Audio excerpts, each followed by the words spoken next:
Okay, guys, it's 6 p.m. So out of respect to everyone's time and also because we are really curious to see what you have prepared for us today, we're going to get started. So welcome everyone. It's such a great audience here tonight. Thank you all for taking the time to join us today. My name is Wana Lefter. I am a managing partner with NNC Services. For those of you who are new today, we are a full service marketing consulting partner for B2B companies. 2 months ago, we started the Business Growth in Crisis Initiative, which we call a platform because it supports through various channels and activities businesses in our ecosystem to find opportunities during these times. Today, this is our 8th webinar in the series, and we have invited our friends from Alice Immersive LAB, a Romanian startup, to talk to our audience. Hello. Hey. About how will augmented and virtual reality shape the future of marketing. Iulian Bărbulescu, he's the narrative director, and Andrei Ciobotaru, he's the product director. They are two young co-founders of Alice. I know Iulian for about 15 years, I think. Yeah, something like that. Yeah. And I think he's a great advertising professional with a broad expertise in branding, storytelling, and creativity. Also, Andrei has quite an experience in immersive production and innovation. But let's give them the mic to introduce themselves and get things rolling. So, Iulian, you have the virtual floor. Yeah, thank you so much, Wana. Thank you for having us and for this great idea of hosting a webinar about virtual and augmented reality. It's a hot topic for many people, especially for us. These days, we're trying to get things in motion, especially in the current context. And we're going to show you some pretty cool stuff today. Basically, the COVID-19 crisis is generating a big opportunity for virtual and augmented reality. And lots of voices in the market are saying that. So welcome, everybody. Nice having you here. We are Iulian and Andrei. Andrei has a background in finance, but I should let him talk a bit about himself, of course. Yeah, no worries. Yeah, so after a few years in investment banking abroad, I decided to kind of look into building my own company. And what I managed to find interesting and really get me going was the immersive side. So yeah, over the last few years, we've done different projects for different clients and different experiences, and we're looking to build ever more on that side. Yeah, so I met Andrei at Commons Hub, and we linked together. We had instant chemistry, so to say, and we opened up Alice Immersive LAB, which is we deemed it to be a partner for the Immersive Age. It's a production lab which builds extended reality experiences and products. Extended reality, we're going to talk about it later. There's a slide later. Basically refers to virtual and augmented reality. Yeah. So here's the agenda for today. We're going to talk about XR strategy, why you need one, and how to kickstart it. Then we're going to move to immersive storytelling principles a bit. Your first, how to kickstart your first XR project, and a couple of case studies, of course. After each chapter, we'll try to hold a 5-minute Q&A. So if you're curious, we'd like to keep it interactive. Yes, and I will just make a brief parenthesis here. You may use the chat window and ask questions anytime, and we will address them whenever there is a pause. Thank you. That's great. Thanks, Wana. Okay, is everybody comfy? Sound good? Image okay? Let's dive in. So, What's going on today with the COVID-19 situation is actually kind of here to stay. Research from Statista.com says that more than half Americans are likely to avoid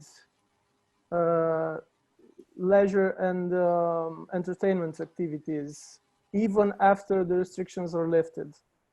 So this might be a guess that the same behavior is going to be present in most countries on the planet. So yeah.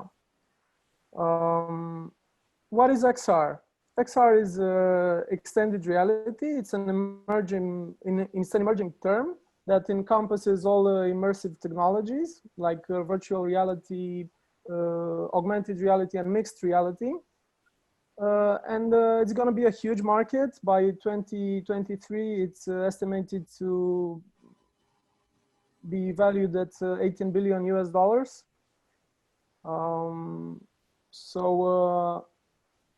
Basically, it's a new 3D focused form of media content. Yeah. So for us, marketing or communication people, or people who work with media, this is an interesting way of seeing things. You know, XR is so different and so massive that it can be compared with print or video from our standpoint. You know. And it's currently on VR headsets and AR headsets and mobile and web experiences.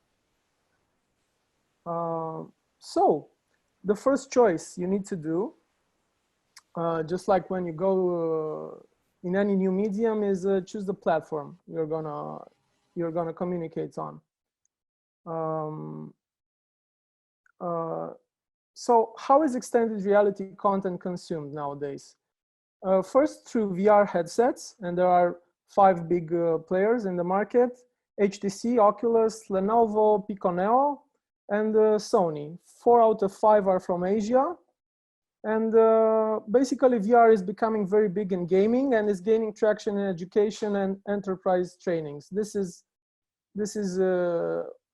where VR is now. Yeah, so we're gonna take a look at the mediums in which extended reality is consumed, to try to be on the same page, to try to have an understanding about this whole new and very complex phenomena that is happening. A second way to consume XR content is through AR headsets, and the biggest players in the market are Magic Leap and Microsoft HoloLens 2. Both of them are in the enterprise area right now, focused. Magic Leap has an interesting definition for its product. It considers Magic Leap 1 a lightweight wearable computer that brings the physical and digital worlds together as one. So that's pretty interesting. But the headset costs around $2,300 nowadays. So it's far from being a mainstream technology. There are probably a couple of years to get there. A third way to consume XR content is through our smartphones. There are mainly 4 types of interaction here: web-based VR, web-based AR, native mobile AR apps, and AR filters. So wrapping up, all of these channels for consuming XR content are in growth in the next years, and new data from IDC from March 2020 shows that AR headsets will have a whopping 180% in the next 4 years increase. Also, the AR advertising market is to reach $9 billion in the next 3 years. So all of the channels are growing. But there is one who is definitely much more accessible, the one at our fingertips. And that is social AR. So if you want to get started in XR right now and do something, the first step, the first natural step would be to try social AR. And the major players here, the major platforms are Facebook, Snapchat, and Instagram. So here are some different types of content, most of them known as filters, okay? So we have face filters. Everybody knows them. You get the funny dog face on your face, or the funny hat, or stuff like that. There are voice filters who modify your voice. Hand and body filters. The technology is already there to follow your hand gestures and make you shoot fireballs out of them or stuff like that. Portal filters through which you can enter a virtual room. So you're in reality, you open a portal and walking with your mobile phone inside it, you enter a different dimension basically.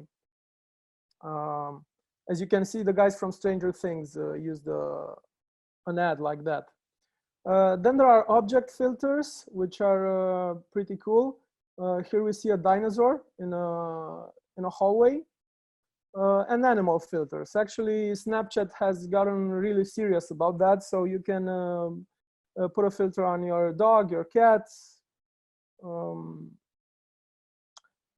One of our favorites are the games filters. So actually, you can really play a small video game on Instagram or on Snapchat with your eyes or with your gestures. And this is a game for a musical artist, Marshmallow, and it gathered something like, I don't know, tens of millions of plays in just 24 hours, something like that. It went super viral.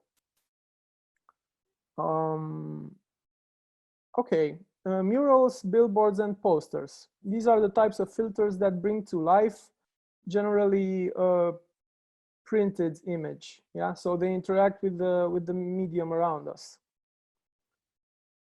Cool. Juana, how are we on time? We are good. We are good. You can keep going. Okay, thank you. So the second choice you need to do is establish a goal when entering extended reality. There are plenty of potential goals like acquiring new users, increasing your market share, driving sales leads. Yeah, that's possible. Or increasing awareness.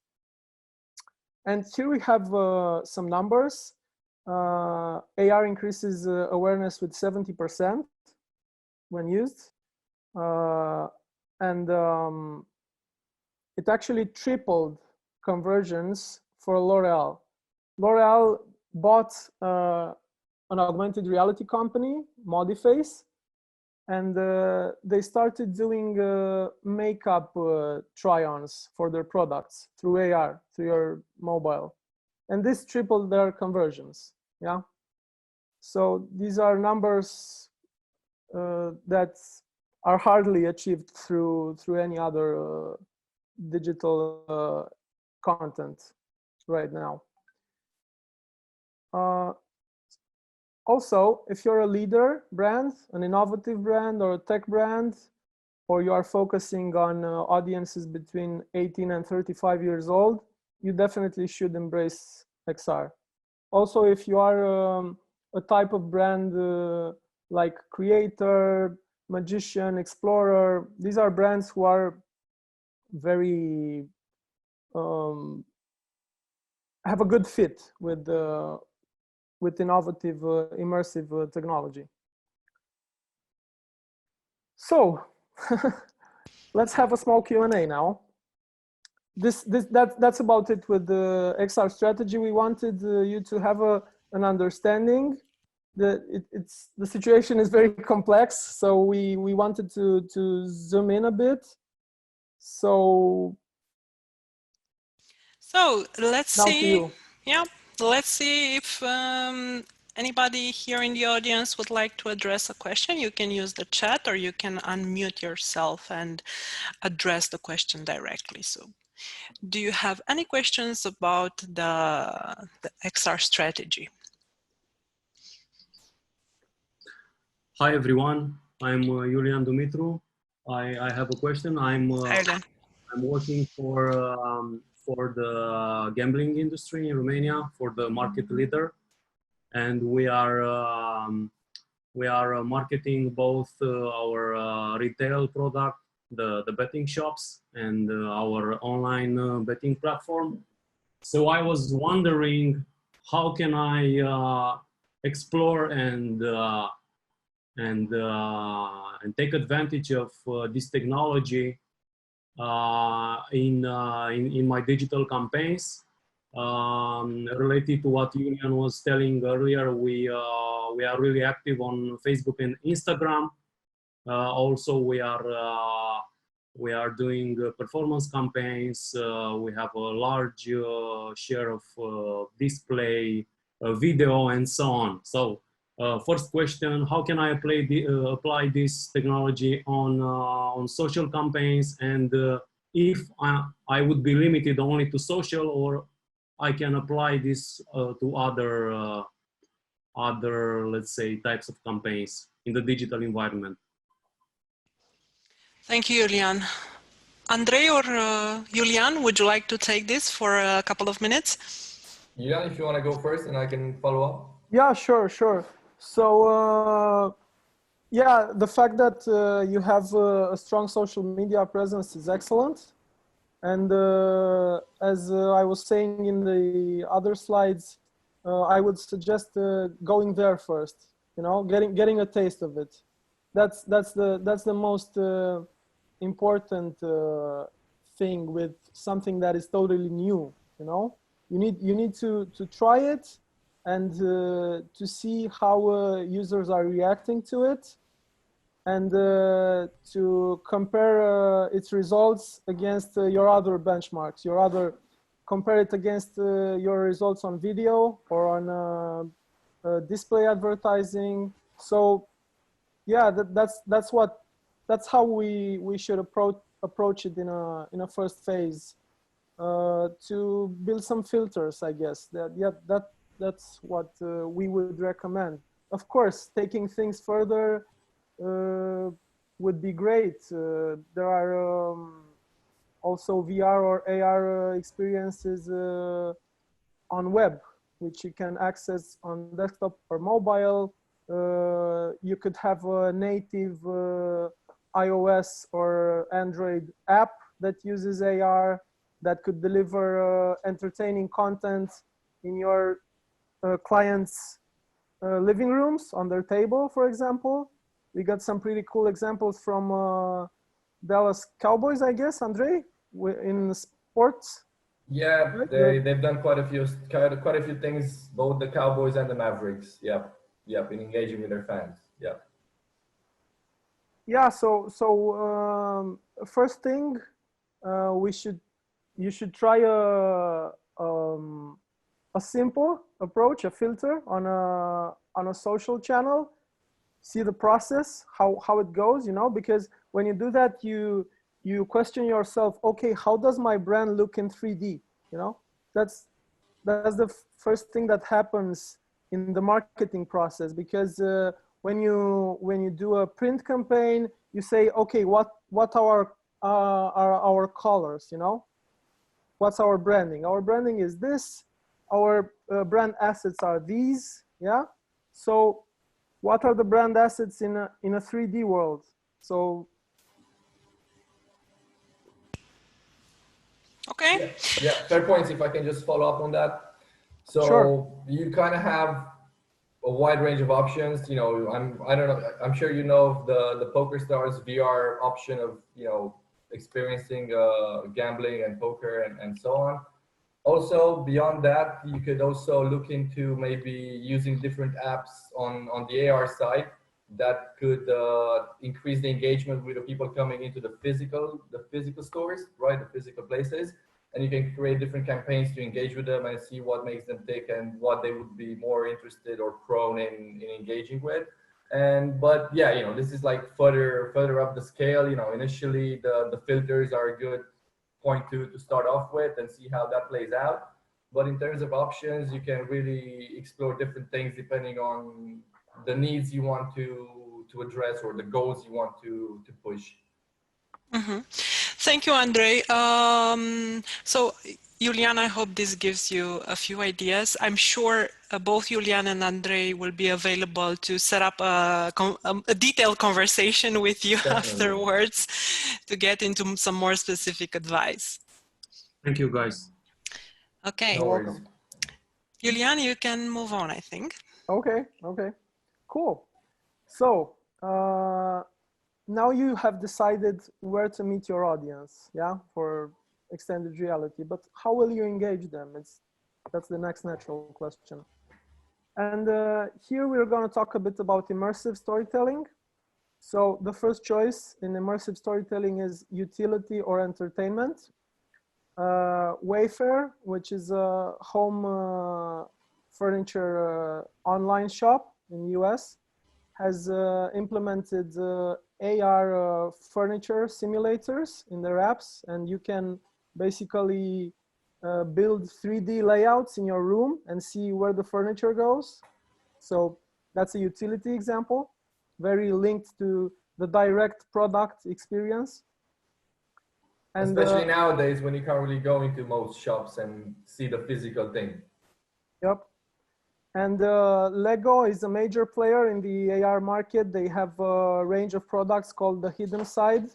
And basically you buy a Lego set, and with the help of their AR app, you bring it to life with a layer of AR content, with stories, with video games, with stuff like that, based on their characters and their world.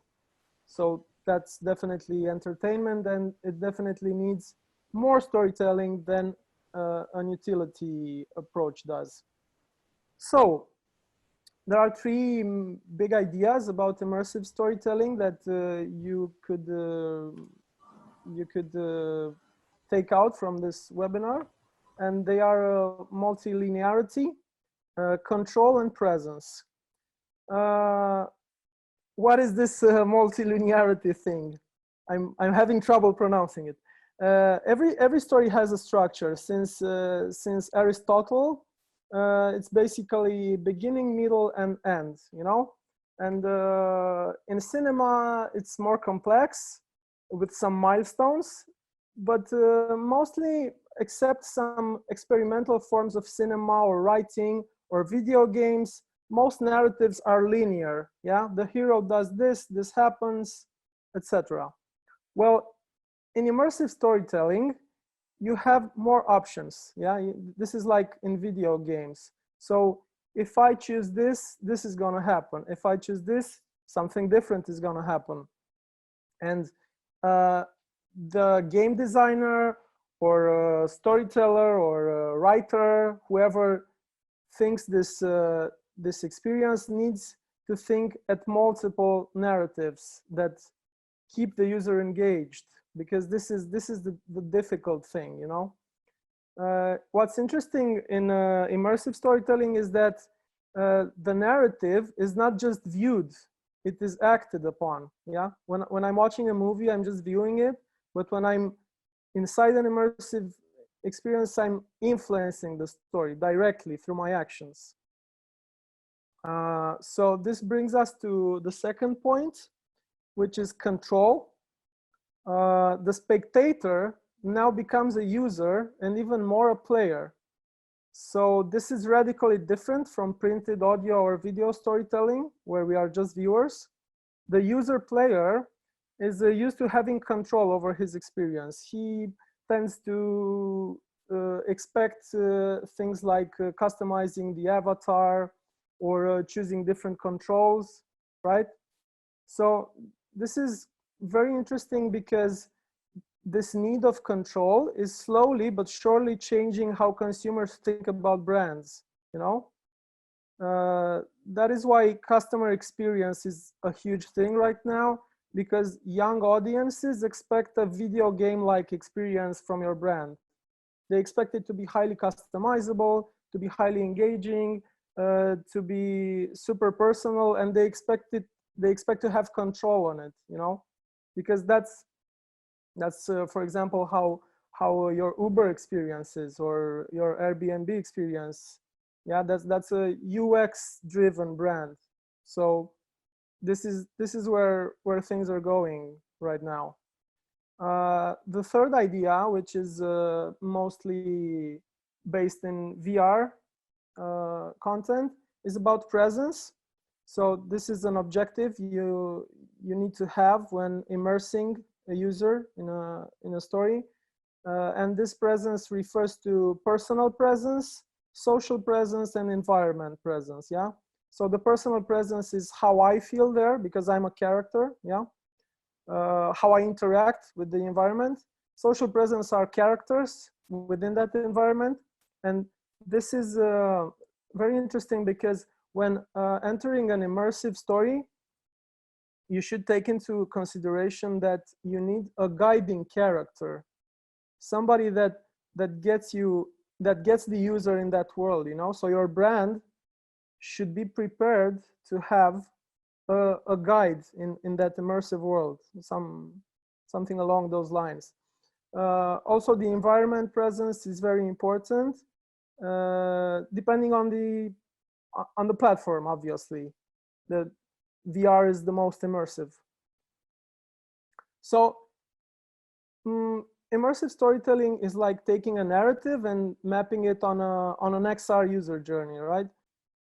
You have story, you have user experience, and you have extended reality. There you go, immersive storytelling. That's about it, in a nutshell. So let's have I was really fast. So let's have some questions here. Yep, fast is good. Actually, things are getting quite interactive in the chat window, because we had a few questions and Andre already started answering them. So Mihai was asking what are the predictions on hardware acquisition, if there is a perspective in the VR market in Europe.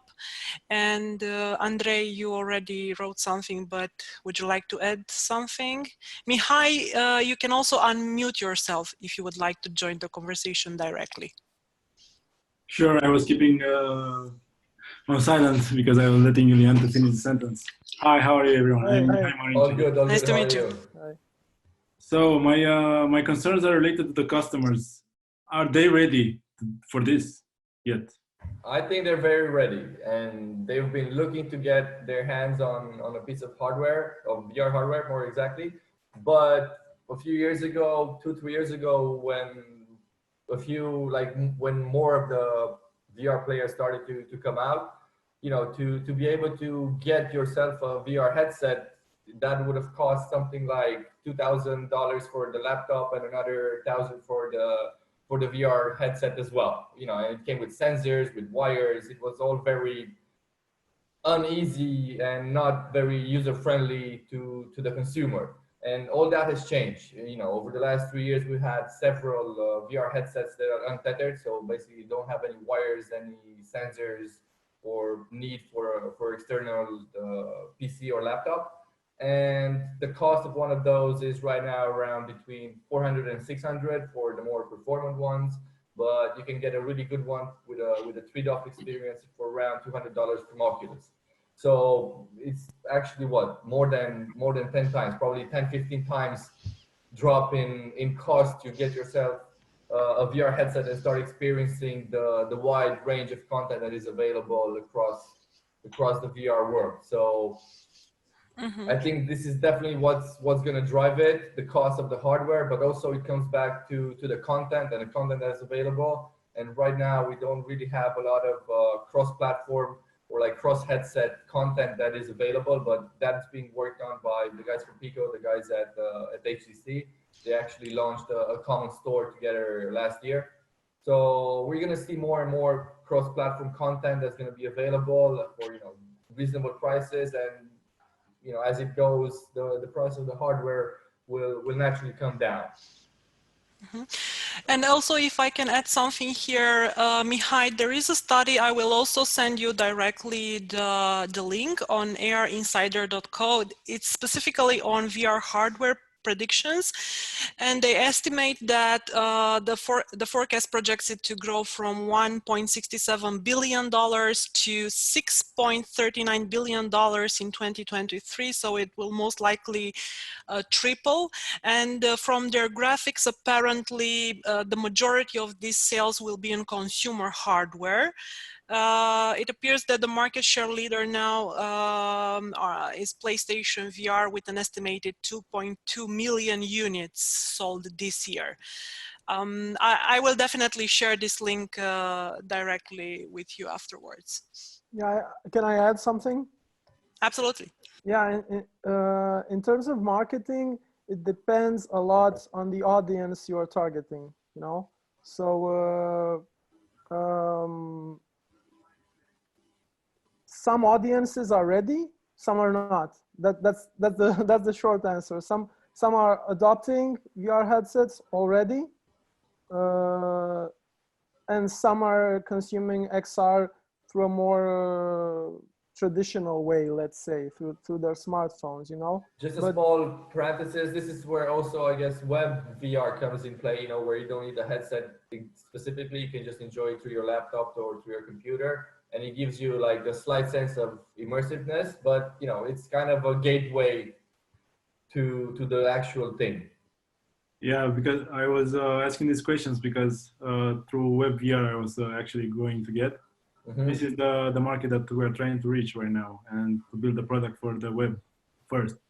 And then if you really want to buy the headset, you can actually go and proceed and buy the headset and enjoy the full experience. Yeah, I mean, web VR we're coming from a web design era, mm-hmm. and we're now trying to emulate this web VR for the actual. So we're trying to applicate the same concepts on web VR. So creating an environment for the client to come and enjoy the experience of buying a product.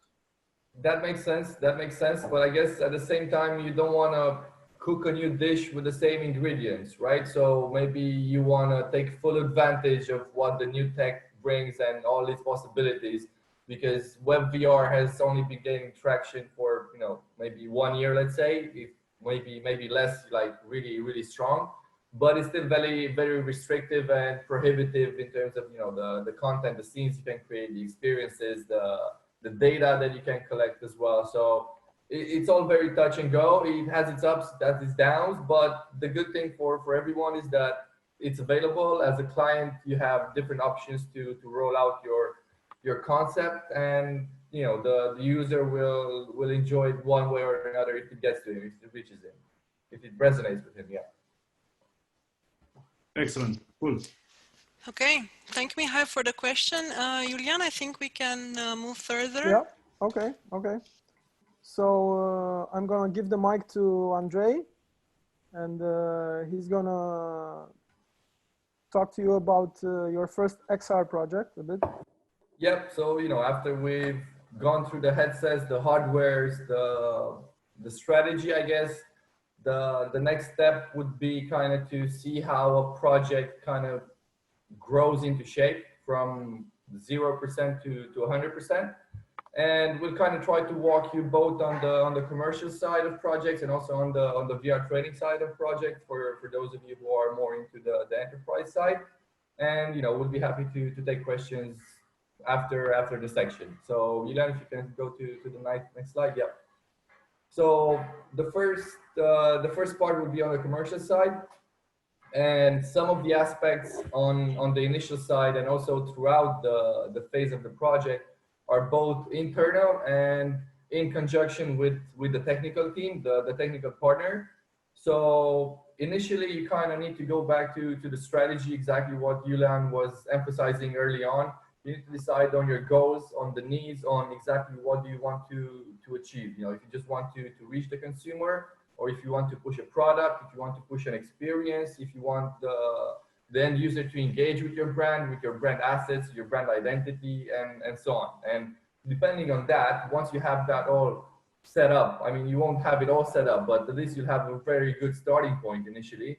Then you can reach out into the market or to your network and see who's the best partner for me to get into this project. And you know, most often than not, you'll come to realize that it's not going to be just one project. So if you want to do a project, and considering you'll be doing several in the coming months or years, you want to get yourself a really great partner that can help you also, you know, commercially, but also technically, and to be around you anytime you have an issue or you want different additions to be made or different changes and so on. Because as you'll see as we go along in the slide, that the phase where you go through testing and iterations and feedback, that can be very time consuming and a lot of effort, both on our side, on the technical side, and on the client side, because they have to, you know, come up with different materials or concepts or ideas or text or something that they are a very central part of, because they know the ins and outs of the business or of the other client, if it's another client further down the road. So once you found the right partner, he's going to be able, or she's going to be able to guide you onto the right technology. Okay, so what do we want to use? It's going to be an AR experience. It's going to be a VR experience.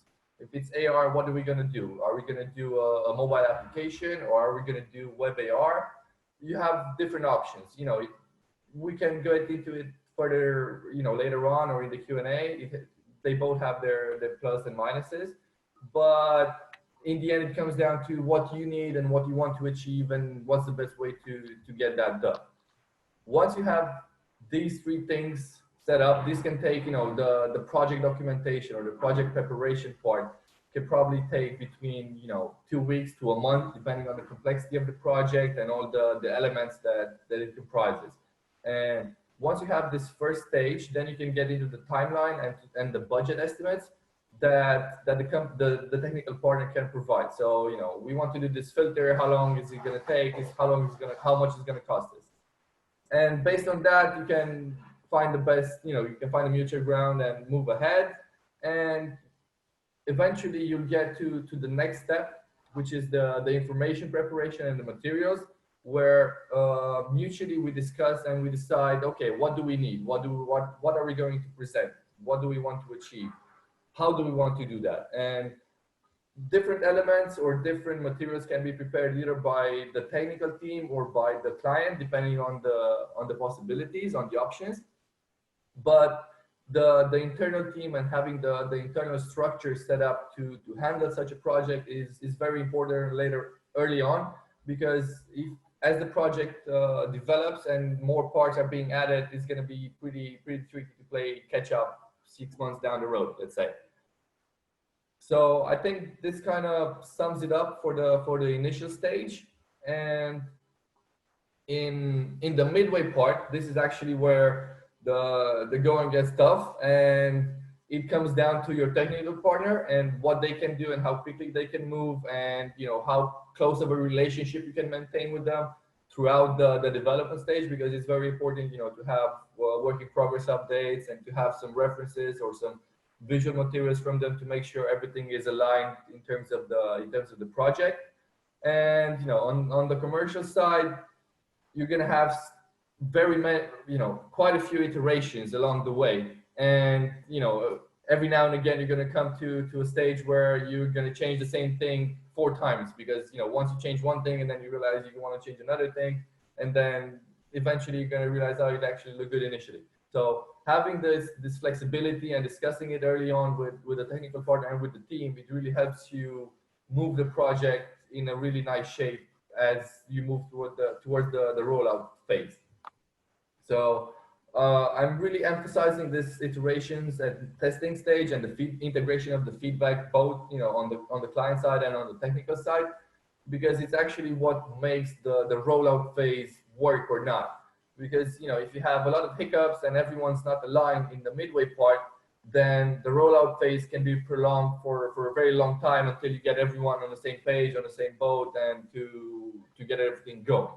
So on the rollout stage, you're doing the final test. So for example, if it's a web VR or if it's a, I don't know, web AR, experience, then you need to run the test and make sure it works fine on an iPhone 7 and both on an Android, I don't know, a Note 10, let's say, right?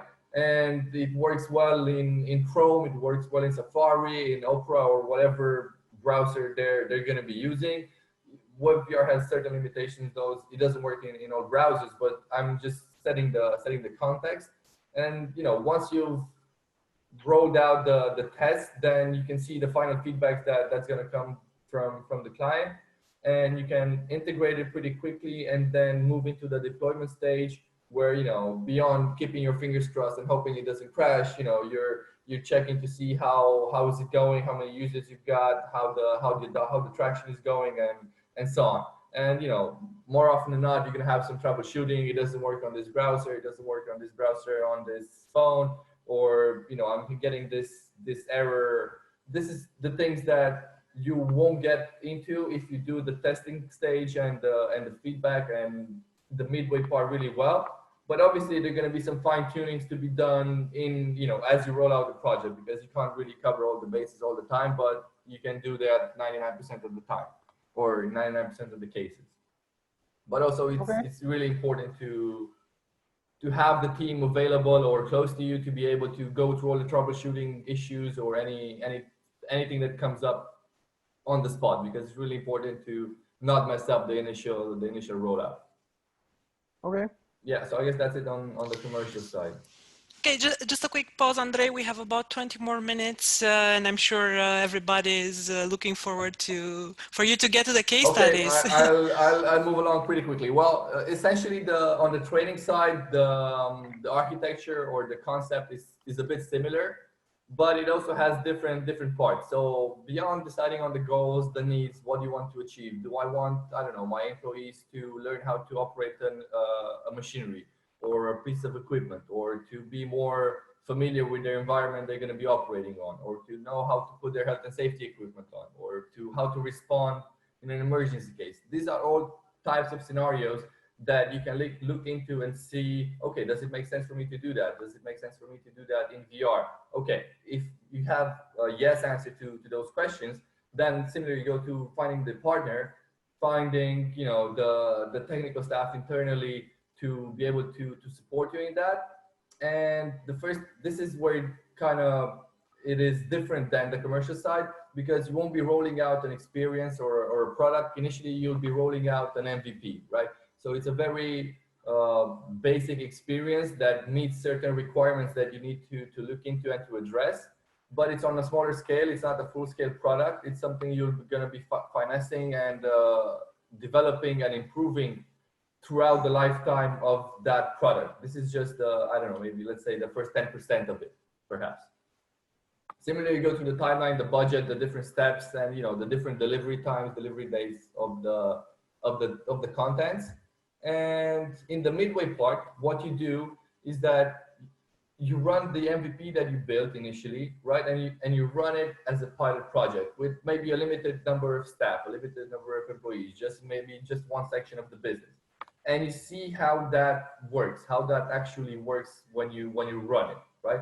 Because you can garner a lot of data and a lot of information from the actual experience and how the user is actually performing the tasks or doing the things that you want him to be doing, or looking at the things you want him to be looking at, right? And once you have that data and the feedback also from the users, the employees, the trainees who are actually using it, then you can improve the MVP quality and see how you can plan to turn that MVP into a full-scale project that can be adopted maybe across different sections of the business. So maybe if it's a fire escape thing, or if it's putting out the fire in such and such scenario, that may be a thing that all employees in the company will need to be doing, or how to put your mask on your face properly, or how to properly remove it, or I don't know, different kind of scenarios.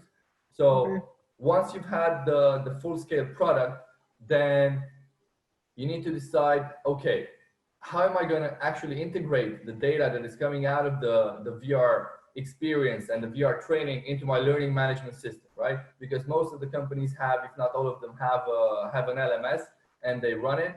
And it's very important to achieve this integration between the data and the analysis that can be done on the VR side to the more traditional online digital learning management systems that companies have. And then you can keep track of an employee's performance. The employee can perform that task different times. And also you can see, you can look into different things that you can use to enhance that, that training experience. It's completely different than running even an online or you know, the casual whiteboard training where people take notes on paper and so on. It's a total different thing. Okay. So I guess we'll skip this Q&A for the XR project and we'll move on with the cases, right? And take questions. And no worries, Julian and Andrei will stay after hours to answer all the questions. We have a few we got on email as well. So everybody who wants to have their question addressed, don't worry, we can push things. I can make a quick parenthesis because it's not going to take very long. For Julian, you can actually add different AR functionalities in an existing app. It can work like an API sort of, so that's not an issue. And you know, for Ken, the typical timeline and budget, it actually depends on the complexity and the elements you need in the scene and the story behind it, the actual script. So it's pretty complex to kind of ballpark it. But you know, if you give us a few pointers, we can help you better estimate the timelines and the budget on that case for sure. Cool. Okay. Okay, so we're gonna dig into the case studies, and we're gonna have two on the trading side and two on the commercial side. On the trading side, I'll just start off with a few notes and pointers on about the benefits of VR training. So what it does, it actually goes back to experiential learning, so that people, it's been proven that people normally remember up to 90% of what they personally experienced, than only 20 or 30% from what they hear or see, right? So it's very important to be able to put the person into the actual situation or the scene where he can learn from and develop the skills that would be needed from him further down the road. So many companies have started doing projects on the VR training side, both, you know, across the ocean, Europe, in Asia, not to mention it. So different proof of concepts on the trading side can, you know, take from a few months to a year maybe, and can be quite pricey depending on who you do it with. But more and more companies have moved beyond the proof of concept or the MVP phase and have actually bought, you know, hundreds of VR headsets and have prepared trainers to do the VR trainings and the contents behind it. So as we're gonna probably lose more and more experienced people from the workforce, the idea is like, how do you manage to get people to still perform and grasp the skills and information they need? And the idea is to recreate the experiences, right? To put the person in the place that he's going to be working on maybe, or into a situation that he's going to be faced on. But you do it in a safely way, in a safe environment, without hazards, without any risk, and into a scene or into an experience that is repeatable. So the person can actually perform that task or the same scenario how many times he wants until he actually gets it. And you know, when he's going to be faced with reality and have to do it, he's going to be able to react on the spot, because it's already been memorized without his will maybe, but you know, he'll have that information ready and good to go. So let's go to the next slide. One of the benefits of VR, one of the other benefits of VR training is that you can actually track the eye movement, or you can monitor how where the user has looked. So if you want him to focus on a specific area, you can see that he's done it or he hasn't done it, or he's been paying attention or he hasn't been paying attention, or what other areas you can look into on the technical side to improve or to make the user more focused, right? And similarly, on the training side, what actually counts is having the multiplayer feature. So imagine you're doing a specific training and you need the trainee to be present with you to observe how you're doing. Or maybe it's a team training that you need to do where it takes 2 people or 3 people to perform a certain task, right? So those 3 people can actually be in the same space virtually and perform each one's individual task to complete the group project. but they can be in different parts around the world, or they can be in the same city or wherever they are. You won't have the issue with the cost with commuting and the time consuming to get everyone in the same place and to perform those tasks. Yep, this is pretty obvious, I guess, in terms of the different types of environments that you can work on, right? So you can have from inside a submarine to maybe inside I don't know, the piping installation of a building and see how you can navigate around it, or you can have an offshore oil rig, or you can have a pilot's cabin and you can see how to work the different sticks and shapes and knobs. And how it helps you is that the level of detail and the quality of the assets can be so high that it actually feels real. And depending on the budget or on the concept that you want to put in play, you can actually feel the real thing virtually using haptics and different other equipments to help you achieve that. But obviously that's going to be a more pricier option, and maybe prohibitive for some. But you have a lot of tools and options to play with when you want to get one of these projects going. So the Wincanton VR training project is a project we did for a UK logistics company.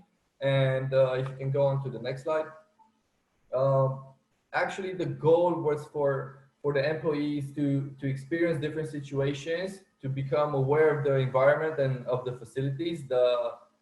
The actual 3D environment the user operates in was built to model the actual headquarters that they have. And how it actually works is that the equipment, you can learn how to operate different equipment, you can learn how to do different procedures. And what is really important is having someone internally, so from the client side, let's say, that can work together with the training team and achieve a one-to-one match of what the actual trainee needs to do, how he needs to do it, what is the right procedure, what are the intermediate steps, maybe what are the right durations of certain steps, and all of those things can be monitored and can be worked on in VR. So we actually built four scenes. One was in the office, one was in the warehouse, one was outdoor, and one was in the kitchen. So in each of those scenes, the user actually had to do different things in terms of what type of extinguisher he needs to use, or is the fire too big and I need to evacuate rather than trying to put it out myself, or what do I need to do first, to try and put it out or ring the fire alarm. All of those things, if you do the training once and you forget about it because you did it in a classroom on a whiteboard, is going to be different than actually doing it in VR and seeing that if you haven't done each step correctly, you can actually experience the negative consequences, let's say, but in a safe way that you can do it again and again and again until you get it and it becomes natural to do it, and you learn the right method to do it. And retention is really high in doing VR trainings. It's been tested by several companies. Yeah, and similarly on the oil and gas side, we did a VR training platform that allows you to explore the scenes, to become aware of the different parts of the equipment, of the machinery, and the scene itself, and how each of those assets or objects operate. And beyond that, similarly, before you're actually able to get on site, you'll need to put your health and safety equipment on first, and that can be done in a gamified way, like you're completing different objectives as you're collecting each item. So all the experience can be tailored and made in such a way that the user enjoys doing it. And it's been proven by Intel and some of their partners that have rolled out more and more VR training projects, that up to 90% of the people who are doing the VR trainings are looking for more VR trainings to do. And I think it speaks for itself on that respect. Yeah. Okay. Another Q&A moment. I'm gonna leave it for the end of. Yeah, we can leave it to the end for sure. Right. Okay. So we got 2 more cases for you guys. I'm gonna go pretty fast through them. These are the commercial cases. Our biggest project this year was KFC fast food restaurant, make it virtual for McCann Erickson, Bucharest, for MRM, their digital agency. And basically, they approached us to, they came with the concept and the brief, and we produced it. So we created a 3D version of the famous Colonel Sanders and an environment, yeah, like a KFC fast food restaurant for a campaign they had. And we started with the concept delivered by the creative agency. We agreed upon a character design. We did it in 3D. Then we worked on the environment. We started animating the character. Then we added audio recordings from an actor, right? Like for radio. Then we went through development, lots of iterations and feedback, of course. Lots of testing, like Andrei was saying, on different mobile smartphones and different browsers, until we were happy with what we had, right? So this was made with Blade Canvas, which is a WebGL open source game engine. I saw a question about WebGL. Yeah, if we have projects like that. So this is one. And I want to note that the difference between quality regarding the model, the 3D model in the left is because that's a rendering, a 3D rendering, and in the right, you need to scale it down because you want a web-based VR experience, right? So it's very restrictive on the quality, the file sizes, yeah, because we had to make it work for lots of mobile phones. I think it actually worked on the iPhone 7 as well, so as far back as the iPhone 7. So we had to be pretty optimized. Yeah, and basically you opened this in a website, in a link, like a website, and you entered, and you could use your smartphone, yeah, like this, and see the whole virtual room, and follow the character, and he was talking to you and engaging you in little games for the offers, stuff like that. You had to guess, okay, what offer is this, and win prizes. So we connected all this experience to the classic promotional mechanics, you know, that's the campaign had really great results, but momentarily they are confidential. But the engagement was really high with this. And we have one more project that is very dear to us. We did last year for Das Bob Coffee Shop. We did some Instagram filters for an anniversary party they had. So as you can see in the left, this is what we started with. Yeah. So they have this mascots of dogs all the time, and they change them. And we took this and we made them 3D models, and the client gave us feedback, and together we reached a form with which he was happy. Yeah. Yeah, so we also did a bit of animation with the ears and the eyes, and so on. Yeah, we played with it a bit. Yep. And we took this and we published it on Instagram through Facebook's AR Spark Studio. Yeah, so Facebook and Snapchat, they both have AR content studios. Yeah, through which you publish content. So it was pretty engaging.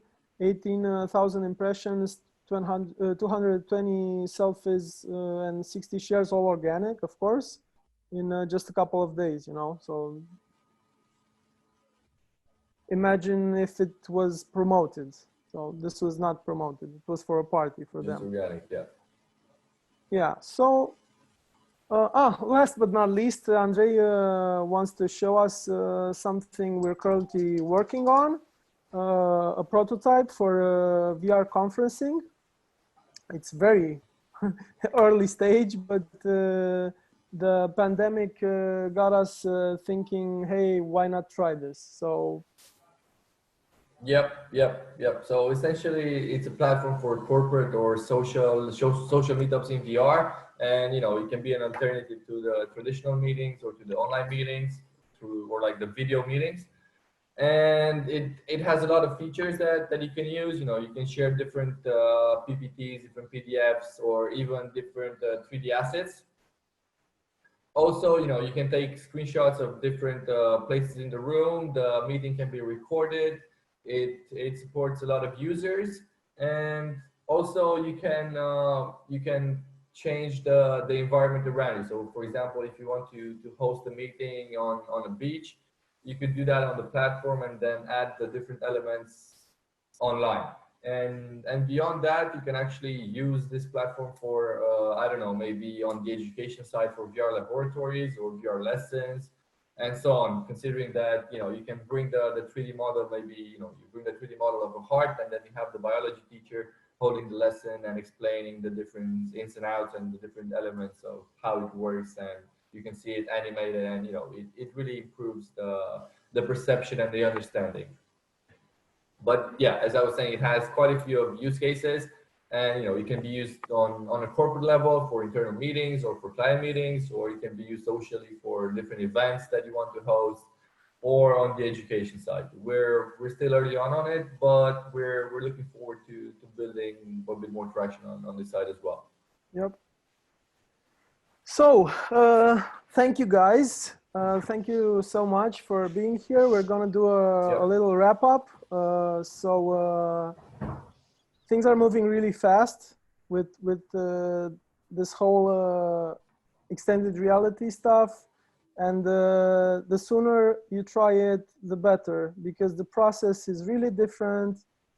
I'm telling you as someone who has worked for over 12 years in making advertising and content, both digital and offline. And this is very, very different. So the earlier you get in on it, the earlier you understand the processes and how you can make your marketing be more future-proof, Second, AR is super big right now because mobile AR is almost mainstream. The numbers say there are over 1 billion people worldwide who have already tried AR experiences. Most of them are not even aware it is AR. So this is the gateway, as we were saying earlier. 3D, that's a third idea. Your brand should start thinking for a 3D world with 3D brand assets, because you don't want to get in a moment where you're gonna say like, oh, okay, the numbers are so big, we gotta get inside this XR thing. What are we gonna do there? How are we gonna look? This is not gonna go fast, You're not gonna figure out fast how your brand is gonna look in 3D. You gotta start earlier. You need to test things, This is the best and most honest approach, because we're in digital right now. So like in agencies, in advertising agencies, best idea wins. In advertising, best ad wins. So we recommend testing XR's engagement versus other content formats. Yeah, like your video, your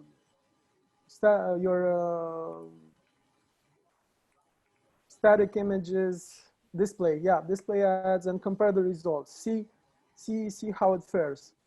And video games. No matter your age, if you want to understand what marketing is going to be like from now on, you need to understand video games. You need to become aware video gamers, because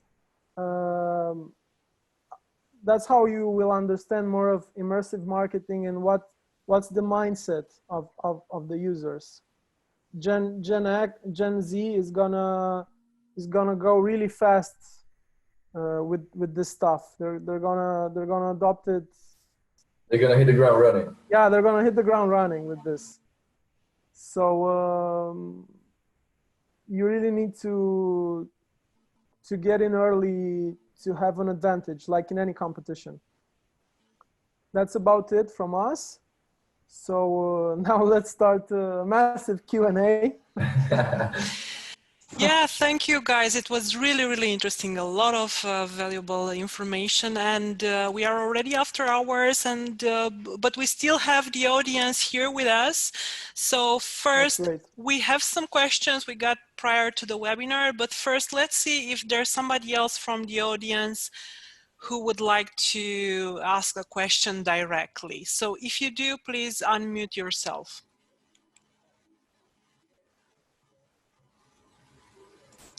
Hi, yeah, this is Nicola.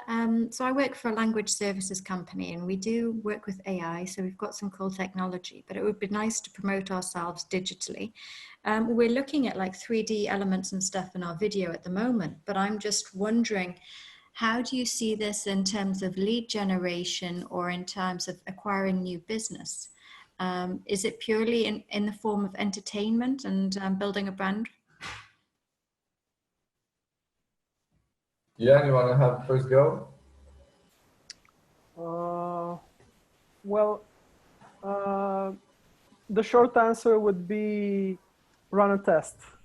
Run a test to see how your current sales lead generation tools are doing, and we could have a look at it, try to understand it, understand your funnel and your how you're approaching it.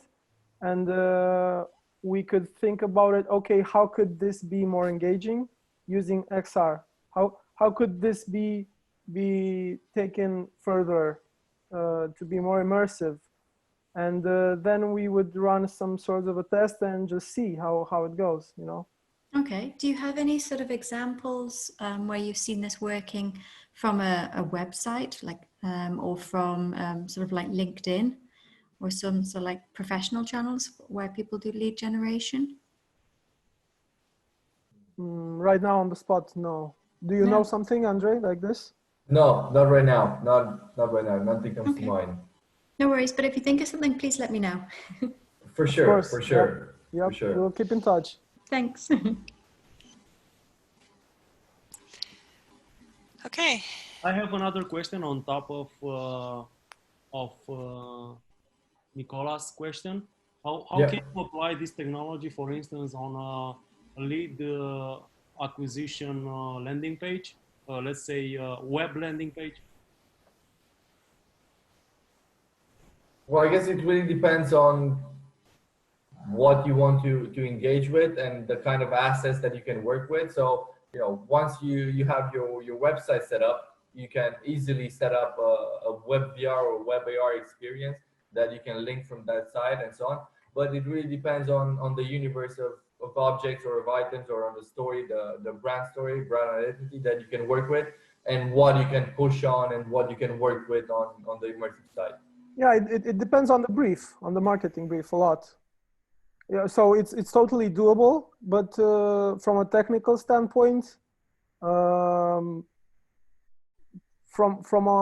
a sales benchmark standpoint, we don't have yet such numbers or information, but it depends on the brief. If we would see a brief, we would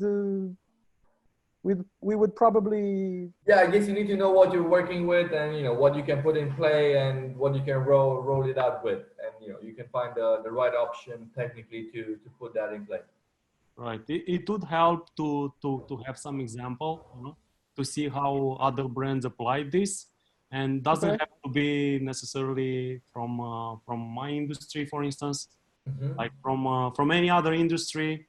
If you have some example, I would like to see as well.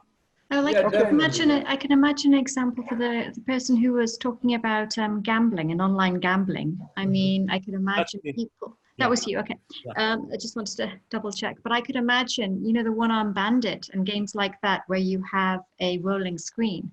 I could imagine that if you had virtual reality glasses and things like that, that would make it even more addictive to be able to sort of watch the numbers roll round and stuff like that in 3D, and almost to in virtual reality to be able to pull the arm of the one-armed bandit would make it, would really bring it alive much more than just press next, or for sure, roll again. for It'd be sure. much better to actually like play the arm. So I can imagine on many games, and also with the I don't know what it's called, but you know, this the one they use in casino, the black and white one. There's one that's 0, but you know, the roulette. You know, to be the actual one who sort of, you know, with a hand swipe, you could make the roulette turn. I can imagine things like that you could make very engaging for your audience. Anyway, great ideas. You're very creative. Sure. Great ideas. You're welcome. I can see them for your industry, but for my industry, I'm having a difficulty in finding it working. But yeah, anyway, I just thought I'd share those. Well, I'm sure, you know, if needed, we can look into it and see if we can help out and make some progress on that side. Yeah, we'll be around. We should keep in touch, and we'll get back to you with some more cases. You know, we were limited to this webinar, and we wanted to create a bridge, to create an understanding of the whole XR world. We are definitely going to follow up with everybody in the audience. We're going to send you the recording for this, and also the contact details for Julian and Andre. Julian, Andre, you can also drop them into the chat window here. And we will also reach out to everybody who has questions if there are any further things to clarify. Don't worry. Happy to do it. Yep. All right. Thank you very much. All right. Bye. No worries. Thank you. Thank you. Okay, let's see if there is somebody else who would like to address a question directly.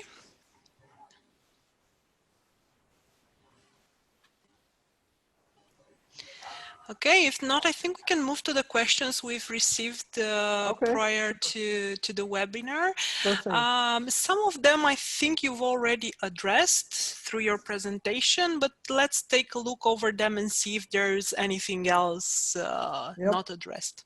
Yep, let's see. So, excuse me, I'm gonna do this a bit because I needed to see them. Okay. So how can AR bring value to the classified business? What ways of implementing AR in advertising proved to be successful? From Daniel. Andre, you said you understand this classified business expression. I'm not sure I understand what industry. Yeah, this is like the ads business, or like when you're posting different items to, you know, you're selling this, you're selling that, you're looking to buy that, you're looking to buy the other thing. Like OLX. Okay. Yeah. So I guess it can really bring quite a bit of value on that side. It really depends on, you know, if it's a end user account selling a product sold, you know, manufactured by someone else. So if you're selling an iPhone 10, for example, then, you know, who owns the 3D that you're going to be placing in there, and, you know, is that feature going to be available for different kinds of products, or like how many products do you plan to include? And actually what is really helpful is that technology has progressed so far that you can actually obtain a 3D scan of a product or of an item just by using your phone, right? So if you do the 3D scan of the product, then you can upload it, it'll be processed by the platform, and then it'll be posted as an AR experience straight up. So from that respect, it gives you quite a lot of flexibility and diversity. And, you know, maybe you're selling a house in a different place, or maybe, you know, on the seaside or some mountain resort, right? You can probably do an AR portal that will allow the user to go and actually visit that place or that location or that house or that destination just by using its phone and being, you know, teleported in a different site. So you have quite a few things to work with on that side. It just depends on how far you want to take it and how extensive you want it to be. Yeah, and I would like to add that obviously a greater value would be brought to products which you can see at scale. You know, if somebody is selling, I don't know, an antique statue or an old radio. I have very retro examples right now. AR would help you to see it exactly in its size on your table. So yeah, there are certain products for which the value would be definitely very, very great. And other products, I can't imagine one now, but I'm guessing it wouldn't work the same for all. So we should assess all the types of products and see how they can be transformed in 3D content, basically. So how will VR change the marketing and web design industry? From Mihai, I think we covered this one, right? Yep, right. Basically, okay. Is AR technology a long shot story for digital marketing in the near future? Marius, I'm not sure I get the question. If it's a long shot, I don't think it's a long shot for digital marketing. You know, it's probably one of the, sorry to jump in. Okay, so it's a mean question, right? Okay. It's kind of saying that, you know, maybe it's going to work, maybe it's not going to work, you know. It's like a Hail Mary in football terms. You know, it's already working. That's my point. That's my point. More and more brands are adopting it. More and more users are enjoying it. So the sooner you get doing it, the better, I guess. And Andre, I think, anyway, it's a shorter shot, especially due to the current situation and social distancing and people looking for alternatives due to the lack of direct interaction. So definitely it's a shorter shot than it was a couple of months ago.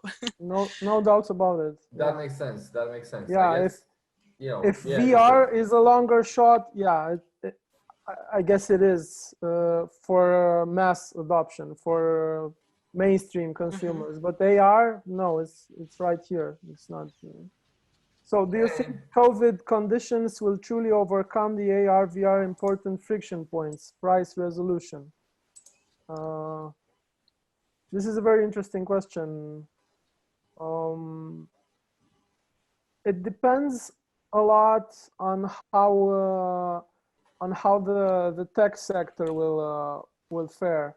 But from what we're seeing on the market, basically the tech sector has had a double-digit increase in the last couple of months. So it's only logical to presume that the AR or VR players, some of them already very big. Facebook is a they're a VR and AR player. They're gonna invest. So if they invest and there is a need in the market, obviously hardware is gonna evolve and friction points are going to decrease. Not only that, but you know, we're probably going to see quite a bit of consolidation in the industry and across the sector. And you know, some of the big players like Niantic, who did Pokemon Go, already bought 6D AI, who are doing like outdoors and indoors AR experiences. And also there've been quite a few other deals being done in the sector, both on the education side, quite a few fundraisings.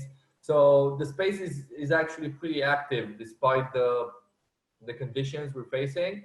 But people are kind of looking ahead and seeing, okay, how can we use this time and this, you know, breathing point or breathing space that we have to kind of come out of this stronger, more digital, or, you know, however they're looking the exit from this crisis to be. Okay. I'm interested in production timing and costs for such a project. I think you've addressed it before, but I saw also Ken insisted a bit on the chat. So I know it's hard to estimate, but maybe you can give, I don't know, like a rough. Yeah, you know, you can go from probably 2K to probably 30K or 50K or something like that for AR, for VR. Probably similar range, but maybe the upper range goes a bit higher depending on the complexity or the additional hardware equipment that you're going to be using and or sensors and so on. So it's pretty vague, but you know, once you have a few that gives us an ideas, idea. you know, you can better ballpark it or give an estimate. Yeah. Okay. Yeah. So obviously for a small company to run a couple of €1,000 project is not easy, but for a medium, big size company, that would be totally accessible. Yeah, or you can start off something small like some filters or something and just build it up from there. You know, there are different options you can look into. Yeah. So we've seen how COVID forced everyone to step up their digital transformation. And it leveled the playing field. I can access more content, don't need to be in a certain location, pay a certain amount. Do you see AR/VR as consolidating this new, more democratic status quo, or is it the spearhead of the digital transformation? I guess it's a question about function versus form. From Krina. What do you think about this, Andrei? You talked already about consolidation. I think she's touching this point here. So. Yeah, it's definitely some interesting times, and you know, beyond what I've touched up on earlier, I think we're definitely going to see an inflection point when people are going to start, you know, going outdoors more or interacting a bit more, both with each other and with the locations, the spaces, and different other things. So once that happens, you know, your brand needs to be ready to be present in front of those people, to engage with them, to present them different stuff, because you know they're going to be happy to consume everything and to engage with different stuff that maybe they weren't ready to do it beforehand, because all this time that, you know, kept us indoors, you know, with social distancing has shifted some of our patterns, you know, some of our habits and so on. So I think we're definitely going to see some game changers in the coming months. Yeah, a somewhat surprising answer to this would be that a couple of days ago I saw a super small shop, I don't know, the kind of mom and pop shop, you know, in the neighborhood, who had a sign with keep the social distance, you know. So if the concept of social distance goes so deep in culture right now, and it looks like it's here to stay, most likely people are not gonna interact like they used to. They're gonna want to keep a distance, and AR would certainly help getting more information without getting too close. So yeah. True. Or for example, you know, you won't want to be using, you know, leaflets or paper promotional materials or different guides, or, you know, in the restaurants you won't want to be touching menus that others have touched and so on. So, you know, both the digital side and the AR side can help tremendously on this aspect. Yeah, actually that could be a selling point, you know, for a more high-end restaurant. We make sure you don't touch the menu, or you keep it, you know, something like that. I don't know. Yeah, you can play around with different things. Yeah. How can AR and VR, you want to say something, Wana? Yeah, we are almost half an hour after hours, so okay. This is a challenge for you. How about you try to answer in 30 seconds for each question? Okay, gotcha. Let's do it. How can AR and VR apply to two areas, online and offline events and excellence in customer service? Well, much like they applied up until now, but better. and I think Andrei has talked about the virtual conference initiative you have, so. Yeah, it can help tremendously on that front, right? You can bring a lot of people together, and it's all safe. You can meet people from everywhere around the world. So yeah, it's one way of bringing people together and serving content that is, you know, high quality, engaging, and, you know, people can respond to and engage with. Yep. What type of WebGL experiences has Alice Immersive Labs done that are built around showing off retail products for e-commerce? Short answer, none for now. On the e-commerce side, yeah. Yeah, but we did WebGL experiences, and we did other AR apps showcasing retail products, but they were like standalone apps. They weren't WebGL. So we have experience on both fronts. So yeah. Yeah, it would just be a matter of seeing a brief, talking about it, thinking up an approach, of course, but it's doable. Yeah. How will it evolve in healthcare and also in education for the preschool population? Andrei, this is you. Yeah, I think we can probably link it up with the next question as well, so we can turn into one big one. Yep. I think right now, you know, in education, especially, the digital and online part is playing a tremendous role. And some countries have already been adopting VR education and, you know, different types of VR lessons and multiplayer rooms that the teacher can interact with the students in VR and can walk them through the lesson and the experience and the content or the lesson. And it's becoming more and more of an issue because the difference in retention, let's say, maybe between the online lesson that is being done with some PowerPoints and a few notes and between a full VR lesson with 3D content and with animation and the lecturer or the teacher talking about it is off the charts. It's off the charts. And considering that costs have come down and many companies are willing to back this kind of efforts and support them, I think VR and AR in education can definitely grow really, really big in the next few years. And also on the AR side, even more than the VR side, because you're not restricted to having a headset or, you know, running some web VR application that is a bit prohibitive and limited in that respect. But, you know, more and more students have tablets or phones and so on that you can deliver content to. And it's been shown that students and teachers enjoy both doing this kind of immersive learning experiences. Yeah, and I'd like to add that Andrei personally interacted with some guys in South Korea who have a super awesome business, which is like a hybrid business with real objects, so toys and magazines and stuff like that, and also AR apps. And together they work like an entertaining experience for children. And they are also education focused, you know, so it's like education in a very fun and entertaining and innocent way. Yeah, it actually goes beyond object visualization, let's say. So you have some physical cards with words, and that word will be translated in AR in 3 different languages, and you can see the actual object, you can rotate it, you can spin it, you can have a look at it. Yeah, and like a dog. Yeah, you exactly. See a 3D dog on the table, and you learn as a child that okay, that's how a dog looks, and that's how you spell it in different languages, etc. Stuff like that. Yeah. And for them, for children, it's totally different than you get the wow factor, you know. Yeah, you have the wow factor, and of course, like with any technology, restrictions should be applied of time spans, but it's way more engaging than current methods of education. So, are your solutions available only in Romania, or you search other markets to extend your business? We have been working remote since day one.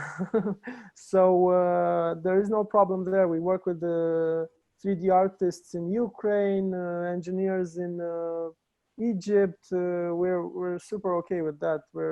No problems there. So we can deliver solutions, especially. Yeah, I mean, we already have experience working, you know, internationally and having partners across the globe, so that's not an issue for us at all. Yeah. Okay, guys, so I think these are all the questions, right? Okay. Yeah. Okay, so thank you very much, guys. It was the longest after hours. This shows that the subject is quite interesting, and we still have 20 participants in the audience.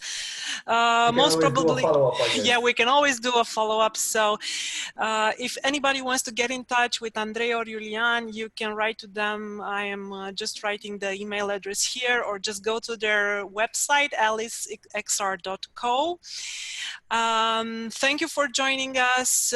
We will have our next webinar in a couple of weeks because we are now starting to get back in the office gradually. So instead of doing them weekly, we're going to do them every 2 weeks, and we're going to follow up with you soon and announce the next topic. Don't forget to join our Facebook and LinkedIn groups with Business Growth in Crisis. Thank you very much again, Julian, Andrei. It was really interesting, and we look forward to seeing you again soon for a follow-up. Same here. Same here. Thank you. Thanks as well, and have a great Thank you for one, having everyone. us.